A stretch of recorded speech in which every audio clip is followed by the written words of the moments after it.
Bonjour frères et sœurs et bienvenue dans votre émission, l'émission Ginosco. Que le Seigneur soit béni encore. Père, je te rends la gloire dans le nom de Jésus pour ta parole, au nom de Jésus. Amen. Alors, j'aimerais partager une toute petite exhortation avec vous. Cette exhortation consiste à parler du secret, d'accord? Un cœur pour le lieu secret. Un cœur pour le lieu secret. Alors, pourquoi un cœur pour le lieu secret? D'accord? Pourquoi un cœur pour le lieu secret? D'accord? Un cœur pour le lieu secret, pourquoi? Parce que aujourd'hui, nous passons vraiment des temps difficiles, nous passons des moments vraiment compliqués. Et ces temps dans lesquels nous sommes nécessitent vraiment à tous les enfants du Seigneur à avoir une réelle intimité, d'accord, avec leur Elohim, avec voilà, le Seigneur de gloire, Yeshua, Hamashiach, Jésus-Christ de Nazareth. Voilà, donc c'est important de passer du temps avec le Seigneur. Et pourquoi un cœur pour le lieu secret? Parce qu'aujourd'hui, beaucoup d'enfants du Seigneur n'ont plus de communion avec le Seigneur. Beaucoup d'enfants du Seigneur ne prient plus. Beaucoup d'enfants du Seigneur ne méditent plus. Beaucoup d'enfants du Seigneur n'ont plus une réelle communion avec le Père. Ils ont plus la communion avec leur pasteur, leur apôtre, leur évangéliste, leur docteur, leur ancien. Ils ont plus de communion avec eux, leurs frères et sœurs. Ils ont plus de communion avec eux. Ils ont même la communion avec Internet, avec voilà, le monde des réseaux sociaux que avec le Seigneur. Donc beaucoup n'ont plus le cœur pour l'intimité. Alors nous allons lire un passage dans le livre de Marc chapitre 1 au verset 35. Voilà, la Bible nous dit ceci. Vers le matin, pendant qu'il faisait encore très sombre, il se leva et sortit pour aller dans un lieu désert où il pria. Donc on parle ici de Jésus. D'accord? Vers le matin, pendant qu'il faisait encore très sombre, il se leva et sortit pour aller dans un lieu désert où il pria. D'accord? Donc nous, en tant qu'enfants du Seigneur Jésus, en tant que disciples du Seigneur Jésus, nous sommes censés aller dans le lieu secret. Nous sommes censés aller dans le lieu secret. Voilà, nous sommes censés avoir un cœur pour le lieu secret. Regardez, hein, c'est lui l'exemple, c'est lui notre modèle, c'est lui vers qui nous devons tirer, prendre exemple, d'accord, pour le lieu secret. D'accord? Alors, c'est quoi le lieu secret? Ou le lieu secret à quel but? D'accord? Donc, le lieu secret, c'est simplement, voilà, quand on parle de lieu secret, on parle de l'intimité. Voilà, l'intimité, pas avec les hommes, mais l'intimité avec le Seigneur Jésus, pardon. L'intimité avec le Seigneur Jésus. Donc, il est très important d'avoir un cœur pour le lieu secret, frère. Je tiens à nous encourager à avoir un cœur pour le lieu secret. Alors, dans le livre de Matthieu 14, verset 23, on va voir quelques exemples. Matthieu 14, verset 23, on nous dit ceci. Quand il l'eut renvoyé, il monta sur la montagne pour prier à l'écart. Et comme le soir était venu, il était là seul. Vous comprenez, hein? Donc c'est important d'être parfois seul. Bien aimé, c'est important d'avoir un cœur pour le lieu secret. Donc rester un peu seul avec le Seigneur. C'est important d'avoir des temps seuls. On peut prier avec sa femme, avec ses enfants, avec sa famille. C'est important, c'est une bonne chose. C'est la communion fraternelle, c'est la communion familiale, hein, aussi, parce que c'est important. On est des frères et sœurs entre enfants et mari et femme. Nous sommes frères et sœurs parce que dans le ciel, il n'y aura plus père, mère, enfant, voilà, femme et mari. Il y aura simplement frères et sœurs dans la foi.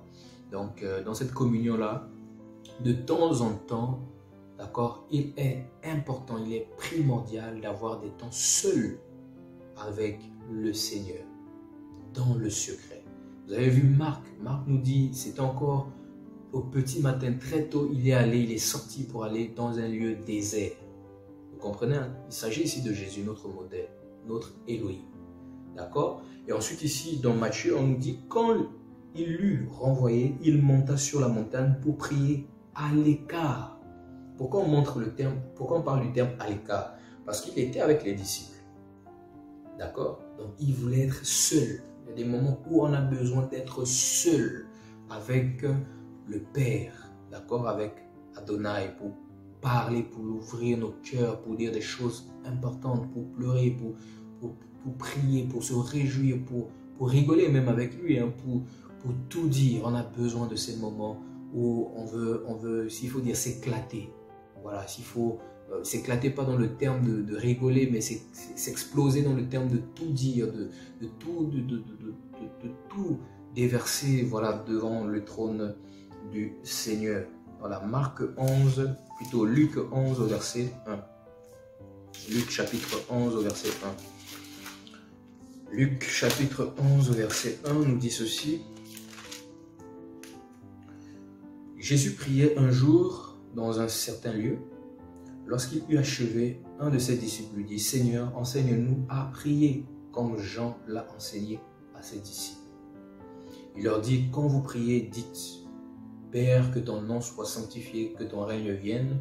Donne-nous chaque jour notre pain quotidien. Pardonne-nous nos péchés, car nous aussi nous pardonnons à quiconque nous offense, et ne nous induis pas en tentation. » Il leur dit encore, « Si l'un de vous a un ami et qu'il aille le trouver au milieu de la nuit pour lui dire, « Ami, prête-moi 3 pains, car un de mes amis est arrivé de voyage chez moi et je n'ai rien à lui offrir. » Et si de l'intérieur de sa maison, cet ami lui répond, « Ne m'importune pas, la porte est déjà fermée.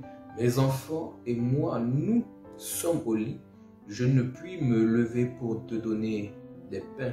Je vous le dis, même s'il ne se levait pas pour les lui donner, parce que c'est son ami, il se lèverait à cause de son importunité et il lui donnerait tout ce dont il a besoin. » Donc, quelquefois aussi, on a besoin de passer du temps avec le Seigneur, d'accord? Pour l'importuner. Il y a tellement de choses qu'on doit dire au Seigneur, frère. On doit avoir un cœur pour le lieu secret. D'accord? Le lieu secret a un but. Voilà, le but du lieu secret, c'est la communion intime avec Elohim. La communion intime avec Elohim, c'est très, très, très, très important. Voilà, le désir d'être proche d'Elohim, c'est très important, frère. Désirant demeurer avec le Seigneur, aspirant à rester seul dans le secret avec le Seigneur. Aujourd'hui, beaucoup des frères et sœurs ont du mal à rester seuls dans la prière avec le Seigneur. Ils veulent forcément être accompagnés, ils veulent forcément l'approbation des hommes, ils veulent forcément être entourés. Non, c'est le temps de rechercher le Seigneur seul. C'est le temps d'aller vers le Seigneur. Regardez les temps dans lesquels nous sommes. Hein. On nous parle de passe sanitaire, on nous parle de vaccin Covid, les gens ont l'impression que c'est la marque de la bête. Il y a tellement de choses, des signes sont visibles. Le retour du Seigneur pour prendre son église est évident, frère. Pour tous qui lisent la parole, c'est évident. Ça va se faire. Mais si nous ne sommes pas connus du Seigneur, comment nous allons être enlevés? Comment nous allons marcher? Comment plutôt nous allons avoir l'espérance d'être sauvés, d'être enlevés, si nous ne sommes pas connus du Seigneur? D'accord? On a besoin d'être connus du Seigneur plus que d'être connus des hommes. Voilà. Donc, on va prendre un passage dans Matthieu 7. Matthieu chapitre 7. C'est le passage de base de la vision de la chaîne que vous voyez, la vision Gigensco. C'est le passage de base, Matthieu chapitre 7, à partir du verset 21. La Bible dit, « Ceux qui me disent, Seigneur, Seigneur, n'entreront pas tous dans le royaume des cieux. » Ceux qui me disent, Seigneur, Seigneur, ceux, d'accord? Vous voyez, ceux, lorsqu'on parle du terme, hein, ceux, on se rend compte que lorsqu'on parle de ceux, on voit plusieurs personnes. Lorsqu'on parle de ceux, d'accord, on voit plusieurs personnes, d'accord, ceux qui me disent, Seigneur, Seigneur, n'entreront pas tous dans le royaume des cieux, mais seulement celui qui fait la volonté de mon Père qui est dans les cieux, mais seulement celui.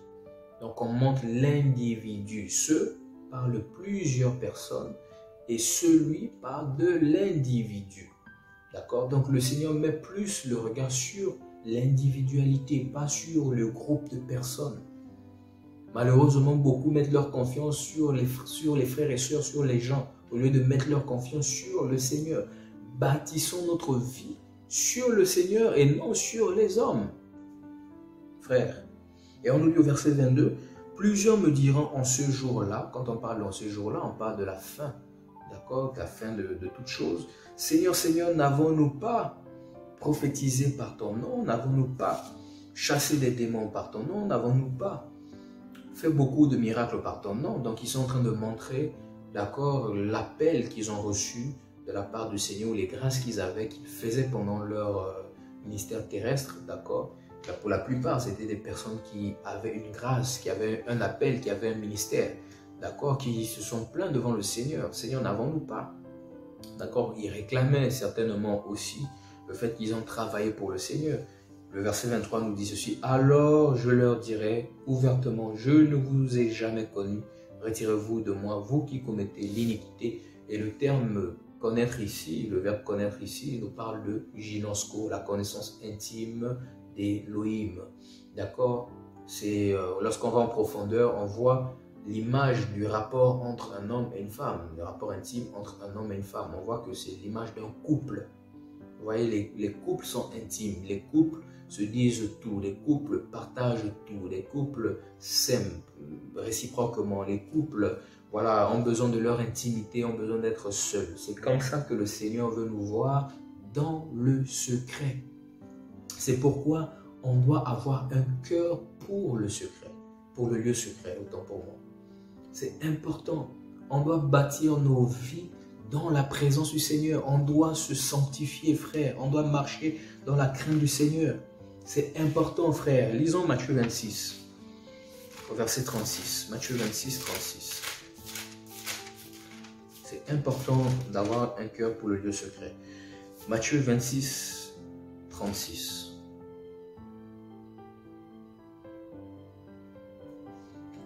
Voilà. La Bible dit ceci, là-dessus Jésus alla avec eux dans un lieu appelé Gethsémane. Et il dit aux disciples, asseyez-vous ici pendant que je m'éloignerai pour prier. Est-ce que vous voyez? Donc, il y a un moment où on peut passer du temps avec les frères et les sœurs. Et il y a un autre moment où il faut laisser les frères et sœurs et être seul avec le Seigneur. Un moment pour prier. D'accord? En fait, c'est le moment où on a le cœur pour le lieu secret.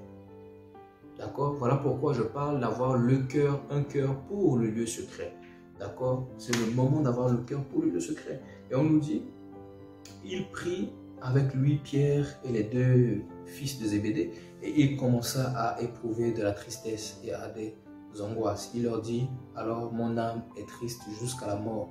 Restez ici éveillés avec moi. Vous comprenez?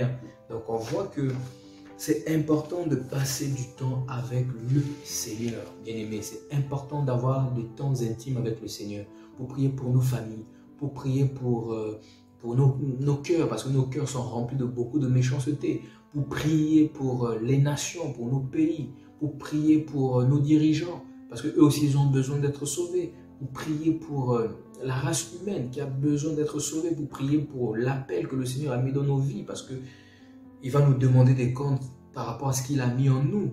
D'accord? Il va vraiment nous demander des comptes. Voilà, par rapport à la grâce, au talent qu'il a mis dans nos vies. Est-ce que vous voyez? Donc c'est important de passer du temps avec le Seigneur. Regardez tout ce qui se passe actuellement dans les nations. Les gens tremblent, les gens ont peur. D'accord? Mais si tu n'as pas une intimité avec le Seigneur, comment le Seigneur va te rassurer? Comment le Seigneur va te montrer, selon les Écritures, ce qui est en train de se passer pour que tu aies la paix? Donc c'est important d'avoir un cœur pour le lieu secret. Reste seul avec le Seigneur. Prie pour ta vie, prie pour ta famille, Prie pour ta femme, prie pour tes enfants, prie pour ton foyer, prie pour ton appel, prie pour la vision que le Seigneur t'a donnée, prie pour les nations, prie pour l'œuvre dans laquelle tu es, prie pour les dirigeants d'assemblée qui sont autour de toi, prie pour les appels véritablement établis dans le monde entier, le corps. On ne parle pas d'une personne, mais on parle du corps, parce que c'est le corps qui encourage l'Église. Donc je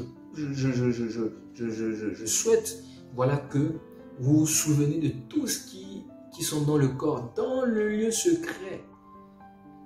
On doit aussi prier pour les autres dans le lieu secret. On doit prier pour nous-mêmes, pour nos familles. On doit aussi prier pour les autres dans le lieu secret. C'est important de se faire connaître au Seigneur. Même avant que le Seigneur ne soit livré par Judas Iscariote. Il allait dans le lieu secret seul. Il a pleuré, il a angoissé. C'était difficile, mais il a pleuré, frère. Il a pleuré pour que le Seigneur le fortifie, pour que le Seigneur l'encourage. Sa partie humaine a pris le dessus et le Seigneur a envoyé des anges pour le consoler, pour le fortifier. Donc nous aussi, nous avons besoin du lieu secret, du passer du temps dans le lieu secret pour pleurer pour nos vies, par rapport à tout ce que nous subissons. L'injustice des hommes, l'ingratitude des hommes, la méchanceté des hommes. On a besoin du lieu secret pour aller déverser nos cœurs là-bas. On a besoin du lieu secret pour combattre contre l'ennemi, contre la puissance des ténèbres. Parce que le combat spirituel a déjà été gagné, mais chaque jour nous sommes en combat avec notre chair. Chaque jour nous sommes en combat avec les agents de l'ennemi de façon physique et on a de façon spirituelle. Mais si nous n'avons pas un cœur pour le lieu secret, beaucoup de choses peuvent nous arriver à nous et à notre famille. Vous voyez, donc il est important de passer du temps dans le lieu secret. Regardez les bienfaits. Je vais prendre quelques noms de plusieurs personnes qu'il y a dans le monde, voilà,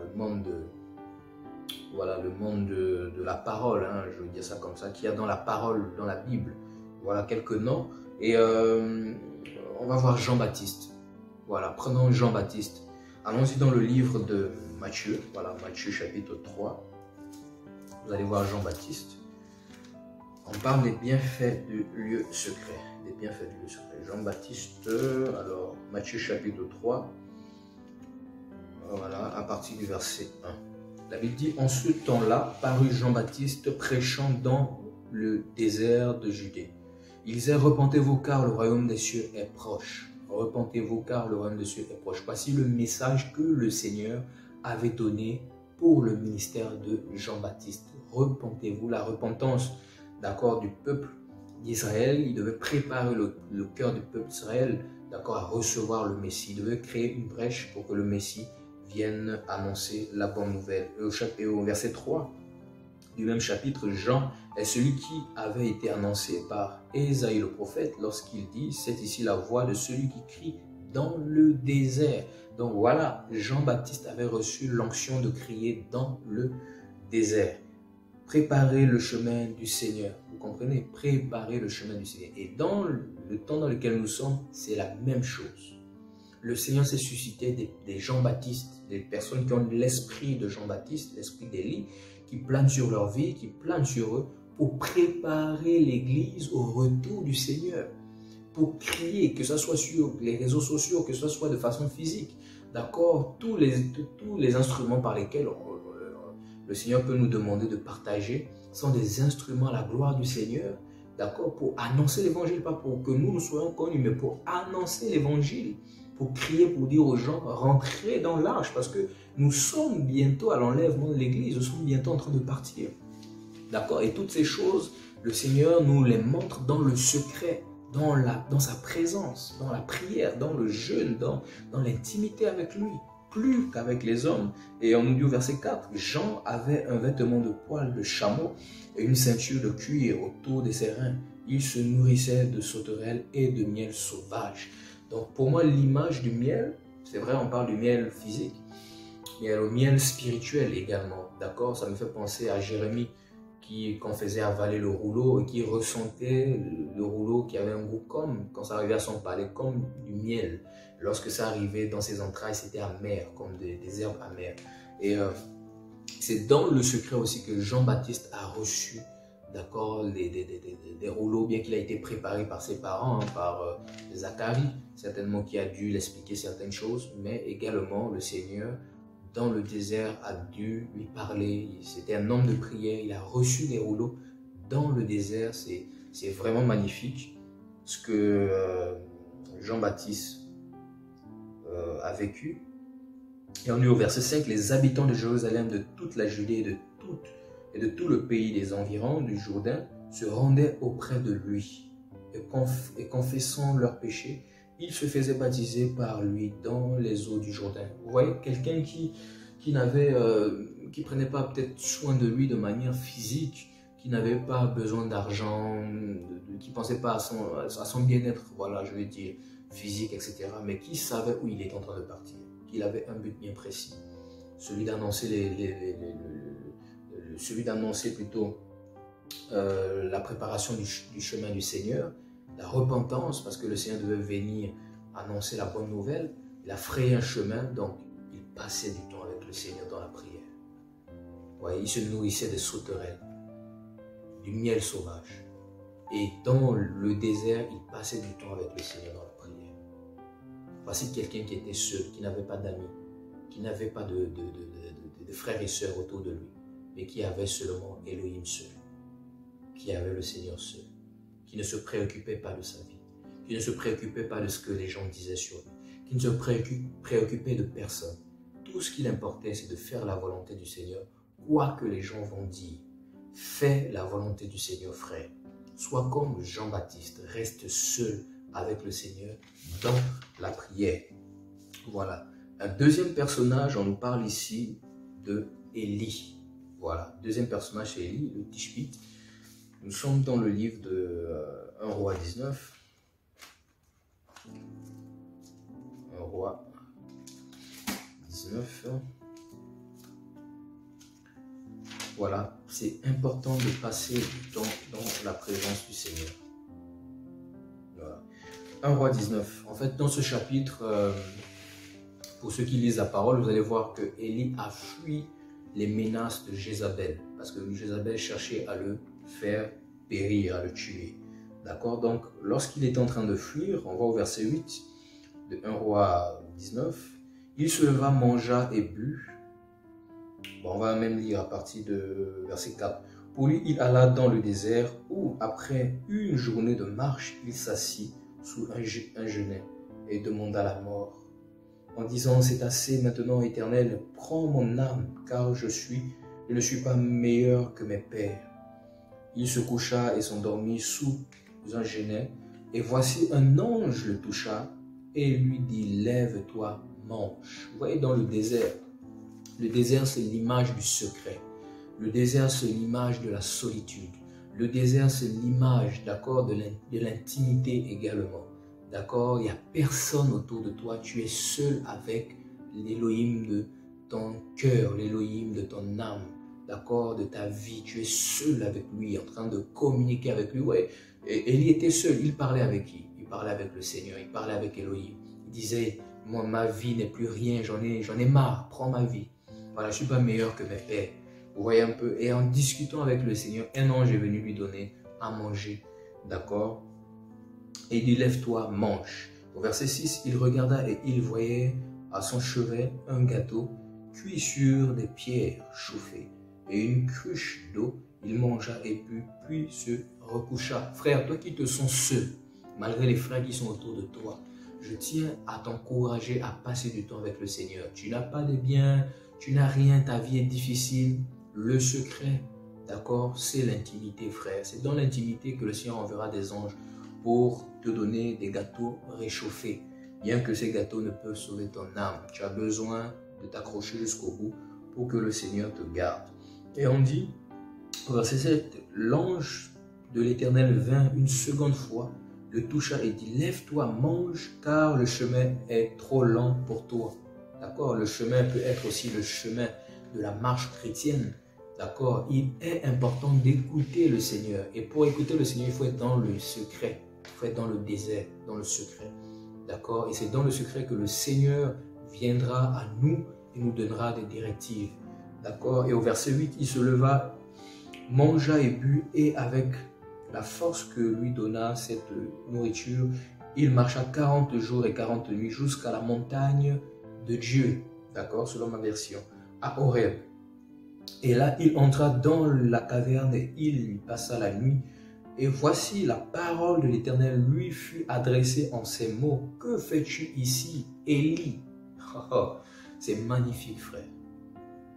Quand on prend la décision d'aller dans le désert, dans le secret, d'accord, là même, je pense que c'est en fuyant, d'accord, c'était certainement aussi dans la volonté du Seigneur.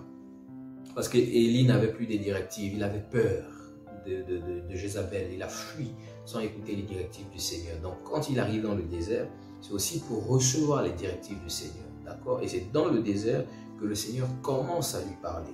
Il dit, que fais-tu ici, Élie? C'est comme lorsque nous allons, d'accord, dans le secret, dans l'intimité, lorsqu'on commence à dire, Père, il va te poser la question, que fais-tu ici, Lloyd? Ou je t'écoute, Lloyd, que fais-tu ici? Qu'est-ce qui se passe?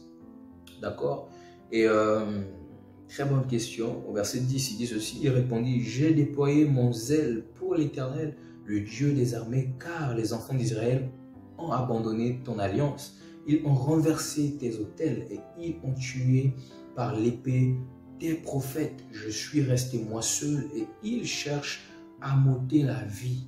Tu vois, donc là, il commence à s'ouvrir, là, il commence à parler, là, il commence à dire au Seigneur ce qui lui pèse dans le cœur. D'accord? Et on dit au verset 11, l'Éternel dit, sors et tiens-toi dans la montagne devant l'Éternel. Et voici l'Éternel passa. Et devant l'Éternel, il y eut un vent fort et violent qui déchirait les montagnes et brisait les rochers. Vous comprenez, hein? L'Éternel n'était pas dans le vent. Vous comprenez? Donc il peut y avoir, je ne sais pas, des choses extraordinaires, des ministères extraordinaires, des visions extraordinaires qui peuvent fracasser toutes les visions que les autres ont reçues ou les messages que les autres ont reçus, d'accord, et tout, ou encore je ne sais pas, il peut y avoir des choses extraordinaires dans la vie ou dans la marche de quelqu'un, ou encore dans le ministère, dans un ministère, mais l'Éternel n'est pas forcément dedans. Vous voyez un peu? Regardez par exemple, je vais prendre un exemple de quoi? Il y en a qui se prônent d'être comment on appelle ça? Des christianistes célestes. Ouais, ils parlent de la vision de Moïse, on levait des babouches, qui a vu le feu, etc. Il marche sans babouche, etc. Mais est-ce que le Seigneur est dedans? Non. Mais si vous allez dans ces endroits-là, ils ont des visions claires, ils ont des messages clairs. On comprend d'où ça vient, on sait que ça ne vient pas du Seigneur. D'accord? Donc, il y a des choses qui peuvent y arriver, des gens qui peuvent vous prophétiser des choses, qui peuvent vous dire des choses, mais qui ne sont pas avec le Seigneur. Vous comprenez un peu? Voilà, il peut y avoir des choses claires que vous voyez qui peuvent, qui peuvent vous éblouir. Vous voyez un peu, mais le Seigneur n'y est pas. Et on dit, et devant l'Éternel, il eut un vent fort, voilà, c'est vraiment les rochers et tout ça. L'Éternel n'était pas dans le vent. Et après le vent, ce fut un tremblement de terre, donc les choses qui attirent les regards. Une grande croisade de miracles, ou la semaine du miracle, comme je vois ici dans certains trucs, la semaine du miracle. C'est comme si c'est eux qui décidaient les miracles, de faire des miracles. Entre-temps, c'est le Seigneur qui décide d'accomplir les miracles au travers de nous dans la vie des autres. Donc il y a tellement de choses comme ça, voilà, qu'on peut voir des tremblements, des terres et tout ça là. Et après au verset 12, le tremblement de terre, un feu. L'Éternel n'était pas dans le feu. Et après le feu, un murmure doux et léger. Frère, pour écouter le murmure doux et léger, il faut être dans la présence du Seigneur. Il faut être dans l'intimité, bien-aimé. Dans l'intimité, il y a le murmure doux et léger. Il n'y a personne autour de toi. Il n'y a pas madame, il n'y a pas les enfants, il n'y a pas les frères, il n'y a pas les soeurs, il n'y a pas ton pasteur, il n'y a pas, je ne sais pas, il n'y a rien, il n'y a que toi et le Seigneur. Le murmure doux et léger. C'est dans le murmure doux et léger, regarde ce qui va se passer. Quand Élie l'entendit, donc il faut aussi avoir l'oreille spirituelle pour comprendre. Il s'enveloppa le visage de son manteau. Il sortit et se tint à l'entrée de la caverne. My God, voilà quelqu'un, vous comprenez, c'est selon moi, hein, selon ce que je comprends, ce n'était pas la première fois qu'il avait la visitation du Seigneur. Parce que pour connaître qu'il faut, pour savoir qu'il faut s'envelopper le visage avant d'aller dans la présence du Seigneur, c'était quelqu'un qui avait une intimité avec le Seigneur, qui savait, d'accord, que aucun homme ne peut voir Elohim et vivre. Vous comprenez? Donc, il allait à la rencontre du Seigneur. Magnifique. Et il est dit ici, et voici une voix lui fit entendre ces paroles. Que fais-tu ici, Élie? Une seconde fois. Vous comprenez, hein? Une seconde fois. Que fais-tu ici, Élie? Au verset 14, il répondit, j'ai déployé mon zèle pour l'Éternel, le Dieu des armées, car les enfants d'Israël ont abandonné ton alliance. Ils ont renversé tes autels et ils ont tué par l'épée tes prophètes. Je suis resté moi seul et ils cherchent à m'ôter la vie. L'Éternel lui dit, va, reprends ton chemin, car le désert jusqu'à Damas, et quand tu seras arrivé, tu oindras Hazaël pour roi de Syrie, tu oindras aussi Jéhu, fils de Nimshi, pour roi d'Israël, et tu oindras Élisée, fils de Shaphat, d'Abedel Mehola, pour prophète à ta place. Et il arriva que celui qui échappera à l'épée d'Hazaël, Jéhu le fera mourir. Et celui qui échappera à l'épée de Jéhu, et Élisée le fera mourir. Mais je laisserai en Israël 7000 hommes, tous ceux qui n'ont point fléchi les genoux devant Baal, et dont la bouche ne l'a point baisé. D'accord? Ne l'a point baisé, ne l'a point adoré. D'accord? Alors ici, on se rend compte que Élie également, d'accord, a reçu des paroles de la part du Seigneur. Il a reçu ces paroles où? Dans le lieu secret, dans le désert. D'accord? Donc, il est important de rester seul dans le désert. Et dans le désert, apprenons à distinguer quelle est la parole du Seigneur. D'accord? La voix du Seigneur. Parfois aussi, l'ennemi peut nous parler. Parfois aussi, notre chair peut nous faire croire que c'est le Seigneur qui nous parle. Donc, il est important de discerner, d'accord, quelle est la voix du Seigneur. Je pense que chacun de nous connaît comment le Seigneur lui parle. Frère, je sais qu'à un moment donné, quand le Seigneur parle, tu sais que ça, c'est la voix du Seigneur et ça, c'est la voix des hommes. Donc, c'est important de dissocier la voix du Seigneur et la voix des hommes dans le lieu secret. Voilà. Donc, voilà encore une autre personne, voilà, qui m'inspire beaucoup, qui m'a beaucoup inspiré aussi. L'apôtre Paul. D'accord? L'apôtre Paul. Nous sommes dans le livre de Actes. Acte 16. Acte 16 au verset. Acte 16 au verset 25. Vers le milieu de la nuit, Paul et Silas priaient et chantaient les louanges, dans les louanges de Dieu, et les prisonniers les entendaient. Vous voyez un peu? Donc, c'est-à-dire que même dans la difficulté, même dans, je vais dire quoi, même dans les épreuves, d'accord, même dans les liens, il est important de prier. Il est important de crier au Seigneur, de louer le Seigneur. Parce que par la suite, on va voir qu'un ange va arriver, d'accord, et va briser les chaînes de tous les prisonniers, d'accord, et les portes vont s'ouvrir, les portes des prisons vont s'ouvrir, d'accord. Voici les bienfaits de l'intimité. Les gens qui sont habitués à l'intimité ont un impact dans leur vie terrestre. Si tu n'as pas d'intimité avec le Seigneur, si ton intimité n'est pas profonde, tu n'auras pas d'impact dans ta vie terrestre, même dans ton ministère, même dans ton appel. Il n'y aura pas d'impact.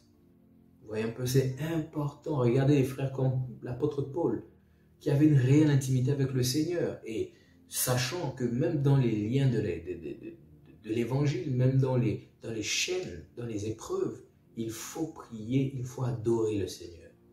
Vous voyez, j'imagine qu'il était peut-être seul avec Silas. Les autres n'étaient pas avec eux dans leur chaîne, dans leur souffrance. Mais ils se sont souvenus du Seigneur. Et le Seigneur les a délivrés. Un ange est venu pour leur délivrer. D'accord? Dans le lieu secret, on peut faire la rencontre des anges. Dans le lieu secret, on peut faire la rencontre avec Elohim. Comme vous avez vu, Élie a fait la rencontre avec Elohim. Et Élie a reçu les messages clairs de la part du Seigneur. Vous voyez un peu les directives claires de la part du Seigneur. Donc, le secret, les bienfaits du secret, on reçoit les directives claires de la part du Seigneur. Élie n'aurait jamais su qu'Élisée devait le remplacer s'il n'était pas dans la présence du Seigneur. Il ne s'est pas tenu dans la présence du Seigneur. D'accord? Il ne devait pas savoir qu'il devait aller établir des personnes rois. D'accord? Il ne devait pas savoir ces choses. Tout comme Paul ne devait pas être libéré s'il ne se souvenait pas du Seigneur dans ses chaînes. D'accord? Et on va voir aussi que Paul était quelqu'un qui aimait le lieu secret. D'accord? Lisons dans le livre de 2 Corinthiens. 2 Corinthiens, chapitre 5, au verset 21. 2 Corinthiens 5, 21.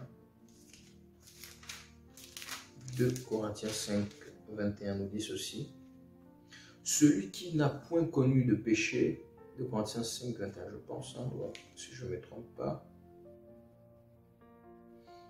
2 Corinthiens, je crois. Ensuite.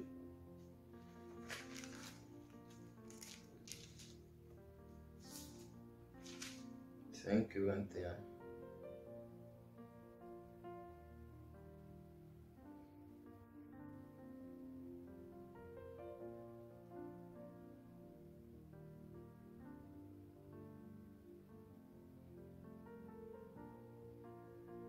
Voilà, c'est 2 Corinthiens 6. Voilà, 2 Corinthiens 6.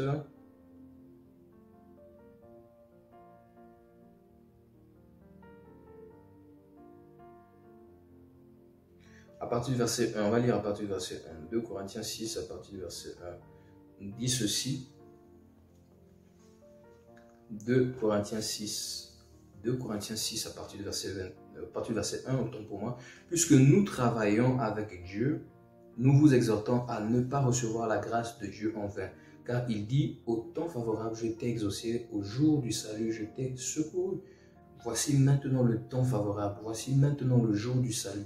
Nous ne voulons scandaliser personne en quoi que ce soit, afin que le ministère ne soit pas un objet de blâme. Mais nous nous rendons recommandables à tout égard comme serviteurs de Dieu par beaucoup de patience dans les tribulations, dans les calamités, dans les détresses, sous les coups, dans les prisons, dans les séditions, dans les travaux, dans les veilles, dans les jeûnes, dans les veilles, on voit la prière. D'accord? Dans les veilles, dans les jeûnes. Le jeûne et les veilles, d'accord? On voit la prière, on voit le secret. C'était un homme du secret. C'était un homme, voilà, qui aimait la prière, qui aimait le jeûne. Donc, au lieu de 2 Corinthiens 5, 21, c'était 2 Corinthiens 6, 1 à 5. Voilà. Donc, vous voyez que Paul était aussi un homme qui aimait la présence du Seigneur. Voilà un autre, le roi Ézéchias. Prenons un passage dans le livre de 2 Rois. 2 Rois 20, c'est un passage que j'aime beaucoup, qui m'a beaucoup encouragé voilà, 2 Rois chapitre 20. Un passage qui m'a beaucoup encouragé dans les débuts de ma marche. J'ai tellement aimé ce passage-là. 2 Rois 20, verset 1 à 5, qui nous dit ceci. En ce jour-là, Ézéchias fut malade à la mort. Le prophète Ésaïe, fils d'Amoth, vint auprès de lui et lui dit, ainsi parle l'Éternel, donne tes ordres à ta maison, car tu vas mourir et tu ne vivras plus. Ézéchias tourna son visage contre le mur et fit cette prière à l'Éternel. Vous comprenez? Il tourna le visage contre le mur et fit cette prière à l'Éternel. Ô Éternel, souviens-toi que j'ai marché devant ta face avec fidélité et intégrité de cœur, et que j'ai fait ce qui est bien à tes yeux. Ézéchias répondit d'abondantes larmes. Donc il a répandu son cœur vers le Seigneur. Vous voyez, Ésaïe qui était sorti n'était pas encore dans la cour du milieu lorsque la parole de l'Éternel lui fut adressée en ces termes. C'est magnifique. Regardez une telle intimité. Regardez une telle intimité, frère. Regardez, c'est-à-dire ça s'est passé de manière instantanée. Ésaïe arrivait à donner une parole du Seigneur. Ésaïe sort de la maison, il n'est même pas encore arrivé à la cour. Ézéchias s'est mis à parler au Seigneur. Et le Seigneur a parlé instantanément à Ésaïe pour lui répare. Je lui donne encore 15 ans de vie. Regardez ce que la parole dit.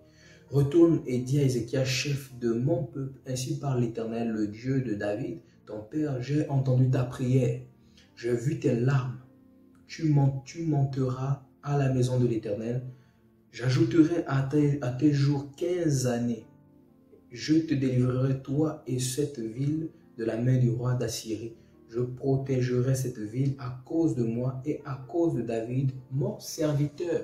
Est-ce que vous voyez un peu? Donc, il est important d'avoir une intimité avec le Seigneur bien-aimé. C'est très important. Voilà les bienfaits de l'intimité. Le Seigneur s'est souvenu d'Ézéchias. Il s'est souvenu des moments qu'ils avaient ensemble, de l'intégrité d'Ézéchias, de la crainte qu'avait Ézéchias. Ne désespère pas, frère. Même quand les jours sont mauvais, même lorsque tout le monde t'abandonne, même lorsqu'on dit n'importe quoi, même lorsqu'on a l'impression que tu es mort, comme on pensait à Ézéchias. Je pense que lorsque Esaïe allait donner le message, il savait que pour Ézéchias, c'était fini. Vous comprenez? Parce qu'il est limité, il n'est qu'un homme. Mais lorsque Ézéchias a tourné le regard vers le Seigneur pour dire, souviens-toi que je t'ai servi avec intégrité. Souviens-toi qu'il n'y a rien que j'ai fait, voilà, qui ne te déplaise. Vous voyez un peu, le Seigneur aussi, tout s'est souvenu d'Ézéchias. Tout comme le Seigneur peut se souvenir de moi, tout comme le Seigneur peut se souvenir de toi. C'est magnifique, frère. C'est pourquoi nos vies ne sont pas entre les mains des hommes. Nos vies sont entre les mains du Seigneur. Il est important d'avoir un cœur pour le secret, frère. C'est important dans notre marche que nous avons en ce moment actuellement. D'accord? Daniel également, lorsqu'on lit dans le livre de Daniel chapitre 9, voilà, vous allez vous rendre compte que Daniel était un homme de prière. Daniel aimait le secret. Daniel a même pris 21 jours de jeûne et prière pour prier pour son peuple, pour prier pour sa vie, pour prier pour lui. Regardez Moïse. Lorsqu'on regarde dans Exode chapitre 20, vous allez voir que Moïse aimait la présence du Seigneur, aimait le secret, aller sur la montagne.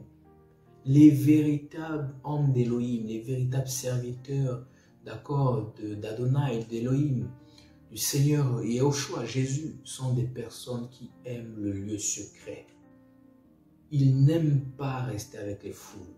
Ils n'aiment pas se mélanger aux gens n'importe comment. Ils sont toujours solitaires. On a l'impression qu'on ne les comprend pas. Parfois, on peut les traiter de tous les noms. J'imagine qu'on traitait Paul de rebelle. D'ailleurs, même quand on lit, on traite Paul de rebelle. On traite Yahushua de rebelle. On traite... Regardez même les propres personnes qui ont marché avec Moïse. On traitait de tous les noms parce qu'ils n'ont pas compris, d'accord, ce degré d'amour pour le secret. Ce degré d'amour pour rester dans la solitude avec le Seigneur. Et regardez, les gens se sont dit que Moïse est mort. Parce que Moïse a aimé la présence du Seigneur plus que la présence des hommes. Moïse a aimé la présence du Seigneur. Et Élie a aimé la présence du Seigneur plus que la présence des hommes. Yahushua aimait la présence d'Élohim plus que la présence de ses disciples. Frères, nous aussi devons faire pareil. Moi, depuis que j'ai compris, quand le Seigneur m'a parlé de Géance en 2017, je n'avais pas compris, au fur et à mesure que les années passaient, j'ai compris que l'intimité est plus importante que de demeurer avec les hommes. C'est plus important, c'est dedans que réside tout. C'est là le départ et la fin de beaucoup de choses. C'est là le départ, d'accord, de quelque chose que le Seigneur peut te donner comme une vision. C'est là la fin aussi. D'accord, lorsque tu vas dans la présence du Seigneur, il peut te dire, bon écoute, je veux mettre fin à cette vision, je veux mettre fin à cet appel pour que tu passes à autre chose, pour que tu passes à ceci, pour que tu passes à cela, et à autre chose, je t'attends à autre chose. Donc c'est dans le secret qu'on arrive à comprendre toutes ces choses, et c'est dans le secret aussi que le Seigneur nous parle dans sa parole. Donc il est important de d'avoir un cœur pour le lieu secret, car le Seigneur recherche des gens qui sont intimes à lui, d'accord, des sentinelles. Ce sont des sentinelles à qui le Seigneur retransmet, voilà, ses pensées. Je me cherche un homme, voilà, un homme à qui je vais parler, un homme à qui je vais dire mes choses. Mais aujourd'hui, nous ne sommes plus inquiets pour écouter ce que le Seigneur veut nous dire. Tout ce que nous voulons, c'est plaire aux hommes. Tout ce que nous voulons, malgré le fait qu'on n'est pas d'accord, dans nos cœurs, on n'est pas d'accord avec ce qui se fait quelque part, mais on veut seulement plaire aux hommes. Voilà, pour plaire aux hommes. Mais on n'est plus, moi je suis plus, personnellement je ne suis plus, ça ne me fait plus rien que les hommes disent quoi que ce soit sur moi ou sur je ne sais pas quoi. Tout ce qui m'intéresse, c'est de rester avec le Seigneur. Tout ce qui me plaît, c'est de plaire au Seigneur. tout ce qui me... Voilà, c'est de laisser le Seigneur me justifier, c'est de laisser le Seigneur vraiment parler aux hommes qui ont réellement une intimité avec lui, les convaincre, voilà, que je suis de lui, que vous êtes de lui, ou voilà. Donc c'est important de demeurer avec le Seigneur. Recherchons la face du Seigneur. Laissons le Seigneur nous envoyer où il veut nous envoyer. Laissons le Seigneur nous diriger là où il veut nous diriger, tout en demeurant dans la sainte doctrine. Ne nous éloignons pas de la sainte doctrine. Ne nous éloignons pas de l'amour du Seigneur, de l'amour de la présence du Seigneur. Voilà. Parce que c'est très important d'écouter le Seigneur plus que les hommes. Regardez le jeune prophète et le vieux prophète. Le jeune prophète avait écouté les directives claires de la part du Seigneur. Et lorsqu'il a commencé à mettre en place ces directives, j'imagine toutes les personnes qui ont pu lui dire qu'il est orgueilleux, qu'il est ceci, qu'il est cela, parce qu'il ne voulait pas écouter. Parce qu'il voulait écouter simplement la parole que le Seigneur a mis dans son cœur. Mais le moment où il a voulu écouter le vieux prophète, qui lui a dit, un ange m'est apparu pour te dire, viens souper dans ma demeure, il a failli et il est mort. Donc souvent il est important de rester dans la présence du Seigneur, écouter le Seigneur jusqu'au bout et de laisser le Seigneur lui-même parler de ce qu'il vous a mis à cœur. Bien-aimés, le lieu secret est important. C'est dans le lieu secret qu'on gagne beaucoup de batailles. C'est dans le lieu secret que le Seigneur nous couvre, nous protège. C'est dans le lieu secret que le Seigneur vraiment nous avertit. C'est dans le lieu secret que le Seigneur nous prépare à beaucoup de victoires. C'est dans le lieu secret que le Seigneur va nous visiter. Toi qui aimes le Seigneur, toi qui aimes la présence du Seigneur, je t'invite vraiment à reconsidérer ta communion avec le Seigneur, à reconsidérer tes temps de méditation avec le Seigneur, à reconsidérer ton temps du secret avec le Seigneur, plus qu'avec les hommes, plus qu'avec les réseaux sociaux, plus qu'avec voilà, ta famille, car le Seigneur n'est plus loin, le Seigneur revient. Que le nom du Seigneur soit béni, que le nom du Seigneur soit glorifié. Père, merci de nous garder dans ta présence, de nous attirer dans ta présence, de nous attirer dans l'intimité afin de nous faire connaître quelle est ta volonté pour nous dans ces temps de la fin et que nous puissions mettre en pratique ta parole. Donne-nous un cœur pour le lieu secret afin que ton nom soit glorifié dans les nations. Au nom de Jésus, j'ai prié, Père Adonai, mon roi.